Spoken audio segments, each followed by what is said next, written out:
Hola, ¿qué tal? Bueno, buenas tardes. El día de hoy me encuentro con el artista Javier Díaz Riva Palacio, quien es escultor, pintor y poeta zacatecano, reconocido por su amplia carrera y sus obras exitosas y reconocidas internacionalmente. Hola, ¿qué tal? ¿Cómo te encuentras el día de hoy? Bien, vale, a tus órdenes. Muchas gracias. Gracias. Bueno, pues para comenzar esta entrevista me gustaría que me cuentes sobre tu formación y sobre tu experiencia como artista. ¿Cómo fue que decidiste convertirte en artista? Pues no fue una decisión así como tal, era algo que yo ya traía desde muy pequeño. Yo en la escuela era el que pasaba a dibujar los mapas, el que pasaba a dibujar lo que se les ocurría a los maestros. Eh, Siempre tuve facilidad para el dibujo. Uh-huh. Y en 1971, en un aniversario luctuoso de Ramón López Velarde, en el concurso estatal gané el tercer lugar. Yo estaba en sexto año de primaria. Ya para esto ya había estudiado desde el 68 en el ISBA, Ajá. que era el Instituto Zacatecano de Bellas Artes. Aquí mismo en Zacatecas. Aquí en Zacatecas, donde está ahorita rectoría, Ajá. ahí era el ISBA.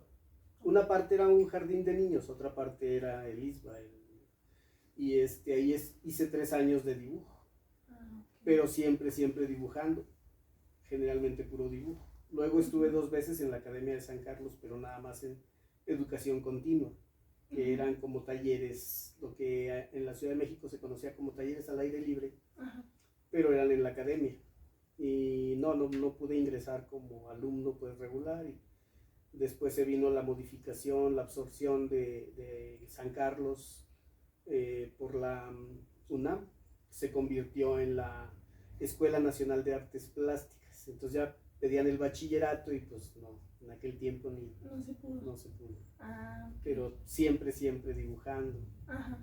Desde chiquito. Pues. Desde que me acuerdo. Ok. Bueno, ¿quién fue quien te inspiró o te inspira hoy en día a crear tus obras? No, pues es que en realidad no tengo así una inspiración o una referencia así de alguien, ¿no? Sí. Son cosas que me nacen, incluso los mismos títulos de mis obras no están referenciados a nada. No me gusta hacer lo que otros ya hicieron y decir, a mi manera hago tal cosa. Pues no, yo pienso que es una opinión muy personal, ¿verdad? Porque por decirte algo, voy a hacer las 4 estaciones de Vivaldi y entonces me pongo a trabajar. Pues no, él ya compuso esa melodía. Yo pienso que cada quien debe tener sus temas, su propia, pues no inspiración, pero sí su propia perseverancia de todo eso. Entonces, trato de que no tengan ninguna referencia, pero yo tenía inquietud por hacer escultura. Y en una ocasión vi un programa de la UNAM. Okay. Me parece que era de la UNAM o del CONACULTA, no recuerdo. Pero le hacían una entrevista al maestro Francisco Zúñiga, un escultor que hacía unas mujeres robustas, indígenas, así, mucho volumen, decía, mucha humanidad. Y entonces, en esa entrevista pasan algunas escenas, unas tomas de un taller de fundición de bronce. Y entonces yo dije, quiero hacer eso. Y entonces empecé a modelar piezas en cerámica con Jaime Ortiz en Guadalupe. Pero era complicado porque la cerámica debe de ser prácticamente hueca para que a la hora de cocerse no se rompa. Y mis piezas pues eran macizas, se me rompían en la cocción y todo eso. Pero empecé a modelar piezas. Okay. Y luego ya di con un taller de escultura en Aguascalientes de un maestro de Oaxaca, Armando García Prieto, un excelente fundidor. Y ahí empecé a fundir mis primeras piezas de bronce. Y después di con otro taller en Silao, también allá estuve trabajando. En Zapopan está un taller de escultura con el que llevo una excelente relación con el dueño, que no es un artista. Él puso un taller de escultura porque le gusta el arte, pero no sabe hacer nada de arte. O sea, ese sí es amor al arte. Sí. Ese sí es amor al arte. Entonces, en ese taller vamos muchos escultores de muchas partes de México y del mundo, y es un taller donde tienes todo. Desde chalanes, asistentes, modelistas, fundidores, todo muy completo. Su área de molde, entonces empecé a ir allá y ahí es donde he hecho las piezas más grandes que tengo. Okay. Pero mi referencia para la escultura fue Francisco Zúñiga. Bueno, no mi referencia, sino fue como mi motor de decir, yo quiero hacer eso. Okay. Y entonces, pues ya con mi estilo empecé a trabajar en escultura. Ah, okay. Muy bien. ¿Cómo fue tu ambiente que influyó en tu interés hacia el arte? En la familia no hay, digamos, artistas plásticos, así en la familia inmediata. Ajá. Sí tenía yo un tío, un hermano de mi papá, que pintaba, pero él hacía retratos, copiaba. Hacía retratos, una foto se la dabas y te la hacía al óleo, muy, muy padre. Sí, pero él muchos años vivió en Estados Unidos. Entonces toda mi infancia prácticamente nunca lo vi. Yo nomás sabía que mi tío pintaba. En Chihuahua vivía un también pariente de mi papá, que era descendiente de los Díaz Chávez de aquí de Guadalupe. Y él llegó incluso a ser, no sé si maestro o director también en San Carlos, pero él fundó en Chihuahua el Instituto Chihuahuense de Arte y Cultura. Pero él tampoco fue muy cercano a mí. Entonces realmente yo siempre me moví en mi mundo. Yo era un chiquillo fantasma, así de esos que se sientan por allá solo a dibujar sus cosas y los hermanillos dicen que está loco y esas cosas así. Así era yo. Muy bien, muy interesante. ¿Tu familia apoyó tu decisión o existió alguna barrera? No. Mi papá me dijo que terminando la primaria yo me metiera a estudiar, le llamaban comercio, o la academia. Egresabas como contador privado. Era algo así, una carrera de 3 años muy rápida, entrabas a trabajar a un banco o algún comercio, así en pequeño, cosas así. Y yo le decía que yo quería ser artista. Luego, para persuadirlo a que me metiera a la secundaria, le dije que quería ser arquitecto. Que sí era una idea, sí era una idea, mano, ¿no? Sí, incluso hago piezas que tienen cierto sentido arquitectónico. Y pues no, tampoco me dejó. De plano le dije, es que yo quiero ser pintor, yo quiero ser artista, y no, pues estás loco, estás mal, ¿de qué vas a vivir? Eso no es una profesión, eso. Además aquí somos muchos en la familia y hay que aportar. Entonces, la verdad, pues no, fue un impedimento severo así de que no, porque pues, yo me consumía las cartulinas, los lápices y todo en estar dibujando, el tiempo también en estar dibujando, y pues sí, era objeto así de regaños, de que nomás estás de flojo, que no haces nada. Pero, pues no, a mí en realidad, así que me haya afectado, que me haya traumado por eso, pues no, a mí era algo que yo traía, algo que yo quería hacer y lo hice. Cuando yo egreso de comercio a los 3 años, le digo a mi papá, ahí está su título, y ahora sí yo voy a hacer lo que me dé mi gana. Pero desafortunadamente, pues la vida, uno piensa una cosa y la vida te lleva a otra. El primer trabajo que fui a pedir me lo dieron. Llegué a un banco, toqué y dije, ando buscando trabajo y me dijeron, pásame. Entonces yo decía, pues yo quiero pintar, yo quiero dibujar, yo quiero, no sé, conocer lugares y todo eso. Pues no. Y entonces ahí empezó una asimilación de mis tiempos. En la mañana, tarde yo era empleado bancario y tarde, noche yo era artista. Me transformaba a veces, me vestía de mezclilla, guaraches y me iba y me tiraba ahí a los escalones del Teatro Calderón. Y a vivir así como artista, ¿no? Era muy padre el ambiente, siempre los pocos artistas que habíamos en ese tiempo. Incluso no había muchos porque también el ambiente no era muy propicio. Generalmente los artistas de aquí de Zacatecas emigraban. Juan Manuel de la Rosa se fue, Ismael se fue, ¿por oportunidades? Juan Nava también se fue. Pues es que el comercio del arte aquí en realidad no existía. O sea, realmente no podías vivir del arte. O sea, poca gente te compraba un dibujito así como, porque, ay, mira, el niño, mi sobrino pinta ahí. Y ahí te daban algo, ¿no? No existía, no había galerías, no había, pues, mira, todavía en los 80s, el único lugar donde podíamos exponer era el Teatro Calderón. En los 80s, no estamos hablando de hace muchos años. El único lugar en donde podías exponer era el Teatro Calderón. Y era como lo máximo. Y era lo máximo. Entonces, después empezaron las galerías privadas, pero si tú te fijas hasta la fecha, creo que ahorita ya hay 3 o 4. Y eso que Zacatecas sí es cuna de buenos artistas. Sí. No me refiero a Felgueres y a los Coronel. En la actualidad hay jóvenes con mucho talento que traen un empuje importante en la plástica, pero no le arriesgaban al comercio de la todo era muy así, mira, pues yo pinto, yo esto, y ya, pues un compañero de trabajo me compraba un cuadro, otro me encargaba un retrato. Luego ya empecé a hacer las figuritas de bronce y eso, y fue novedad aquí en Zacatecas. Yo inicié la escultura, o sea, no por falsa modestia, ¿no? La reinicié porque pues ya Pedro Coronel hacía escultura, pero realmente la hacía en México. Aquí muy poca gente. Era muy poca la gente que... Había pintores, pero te digo, todos se iban. Juan Nava se fue a México, pues quién, otro, Arellano Sahur. Un chavo muy talentoso, llegó a ser muy importante en la plástica zacatecana, pero él tendía mucho a irse a Aguascalientes. Él era del taller de un chavo que se llamaba Enrique Guzmán, no el cantante, un grabador y pintor de Aguascalientes. Es muy reconocido en Aguascalientes. Él tenía esa tendencia a irse para allá. Desafortunadamente falleció muy joven. Pues había otros pintores, pero no eran muchos, y no pudieron consolidarse. Era lo malo. Luego ya Esteban Martínez, pues fue quien intentó poner la galería, que al final de cuentas la consolidó Irma Valeri, es la misma. Okay. O sea, ellos dos iniciaron esa galería. Ajá. Y finalmente Irma se quedó con la galería, pero era la única privada. Okay, y sí, hacíamos eventos también ahí, exposiciones y algo. Después la Galería Rollo de la Plata, pero pues ya algunos años después. Y ha habido otros intentos así de galerías. Ahorita hay un chavo, Arturo me parece, que tiene una galería por el Quinta Real.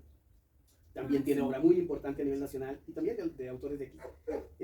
Pero en realidad no se ha consolidado el ambiente artístico en Zacatecas porque pues no somos no somos solidarios entre nosotros mismos. Sí.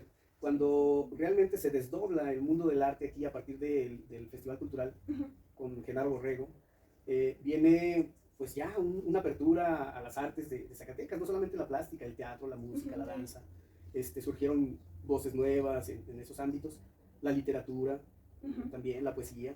Egresaron de la escuela de la entonces Facultad de Filosofía y Letras, pues egresaron gente importantes, que ha sobresalido en sus ámbitos artísticos, pero no hemos llegado a ser ni siquiera un San Miguel de Allende. No. Que ojalá y no lleguemos a eso, en el sentido de que nos invadan los gringos aquí, se apropien del centro histórico y todo eso, porque eso sucede como San Miguel de Allende, como Real de 14, que los extranjeros se apoderaron de los ambientes artísticos y manipulan muchas cosas, pero sí debería de ser Zacatecas algo más importante, sobre todo en la plástica. Sí. La música está también con muy buenos integrantes, con muy buenos músicos, pero no salen de aquí, ¿no? Es muy difícil. Definitivamente no hay apoyos en el instituto. No, de hecho no se les apoya mucho. No.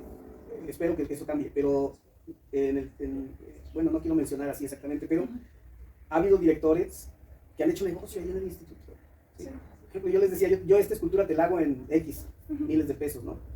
Pues preferían traer uno del estado de Hidalgo, de la Ciudad de México, 3, 4 veces más cara la obra, pero pues era un negocio de ellos. Yo también a ese mismo director le propuse yo un taller de escultura, porque yo quería que fuera institucional, ¿sí? Un taller de escultura ahí en el Instituto Zacatecano de Cultura. Y me fusiló mi proyecto, sí, lo tiene un chavo ahí donde se drogan, donde pistean, donde hacen desmadre y medio, y no genera nada, no hay enseñanza, no hay investigación, no hay promoción, no hay difusión. Pues dime quién lo conoce. Lo conocen los que se ponen ahí. Es que mucha gente confunde el arte con esa bohemia tendenciosa a los alucinógenos y esas cosas. Yo creo que tenemos que ser serios, es una profesión muy bonita, es una profesión padrísima, que sí, bueno, pues sí está de alguna manera ahí rozándose con el alcohol sobre todo, con algunas cosas, con un ambiente relajado, pero no a esos niveles en donde es más importante andar acá todo alucinado que hacer obra. ¿Sí? No es para que digan, es que es artista, mira, ahí anda todo empellotado, es artista. No, yo creo que eso nos ha faltado darle seriedad a la profesión, seriedad a lo que hacemos y darle valor, ¿verdad? Porque si no se lo damos nosotros mismos, pues ¿quién se lo va a dar? Nadie. Entonces, pues así está más o menos el ambiente. Okay. Bueno, siguiendo con las preguntas, ¿cuál es tu técnica o técnicas que utilizas en tus obras? Mira, en la pintura me gusta más el óleo. Pocas veces hago acuarela, pero el óleo es muy fuerte. Y en la escultura pues son muchos materiales. ¿Materiales eran, no? Sí. Principalmente el bronce, los polímeros y la talla de madera. Eso es lo que más manejo. Ya digamos como el formato terminado. Pero para modelar, pues yo preparo mi cera precisamente para que tenga la consistencia que yo necesito. Si es verano, la hago que sea un poco más dura. Si es invierno, pues más blandita. Pero preparo mi cera para modelar. Ok. ¿Cuánto tardas en crear una nueva escultura? Y cuéntanos un poco sobre su proceso creativo. Pues es que depende del tamaño de la obra. Depende mucho. Sí, porque por ejemplo una como de ese tamaño, chiquita de esas, por ejemplo, ahí tengo unas ceras empezadas. Puede ser que me tarde, no sé, en modelarla una semana y media. Una más grande, pues es que ahorita ya aquí ya no tenemos obra, las pasamos a otro lugar. Pero depende del tamaño, es el tiempo que me tardo. Ahora ya con los estudios que estoy haciendo, pues tengo menos tiempo, las tareas y ya, no creas, me estreso. Sí, creo. Pero pues no es relativo el tiempo. Okay. Sí, es relativo. ¿Cuál ha sido tu obra más importante o relevante a lo largo de tu carrera? Pues hay una que me gusta mucho y que está muy descuidada, que incluso ojalá y en esta administración le pongan atención porque, mira, cuando hice el Monumento al Migrante, fue un proceso muy agitado, porque en primer lugar, a mí me llaman después de haberle propuesto a 2 artistas el monumento. El primero les dijo, yo quiero $1,000,000 de pesos Estoy hablando del 2003. 1,000,000 de pesos por el puro proyecto. El segundo les dijo algo parecido. Por el puro proyecto yo te pido también eran como 750,000 pesos. Y la construcción del monumento ya ocurre por tu cuenta. Pero yo, el proyecto te cuesta tanto. Y entonces, pues no, ya estaban casi desanimados en hacer el monumento. Cuando a mí me llaman, ingenuamente, yo le dije, mira, te voy a hacer el proyecto. Si te gusta, lo hacemos, pero no tengo yo el valor, o sea, el costo, porque pues, es algo nuevo y depende del tamaño que tú me digas que lo haga y todo eso. Pero si te gusta, platicamos ya el planteamiento de la construcción del monumento. Si no te gusta, me pagas a mí, yo así bien formal, 10,000 pesos. ¿Te imaginas? De 1,000,000 de pesos a 10,000, pues me dijeron que sí de inmediato.